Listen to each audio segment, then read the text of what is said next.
Екінші методика 7 күнде буындап оқу методикасы. Бұл методиканың негізінде буындар кестесі жатыр. Яғни ба, ва, га, да деген сияқты бала тез-тезден осындай буындарды оқу және де қайталау арқылы осы кестелерді қайта-қайта оқып, дұрыс оқуға жаттығу арқылы ол бала не істейді? Буындарды тез оқи алады. Бұл жерде оқудың өзін жаттау деп айтсақ болады.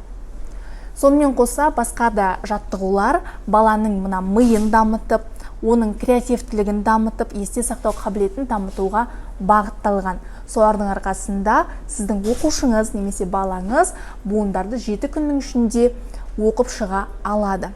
Яғни жалпы алғанда 12 сабақ бар, ол 12 сабақты сіз 6 күнде өткізесіз бе, 7 күнде өткізесіз бе, жоқ әлде 1 айда өткізесіз бе, маңызды емес. Ең бастысы балаға үнемі кері байланыс беруді ұмытпаңыз. Мына жерде дұрыс оқып жатырсың, мына жерде қарашы, дұрыс оқыдың ба, қате оқыдың ба деген сияқты кері байланыс беріп отырғаныңызда балада нәтиже жақсы болады.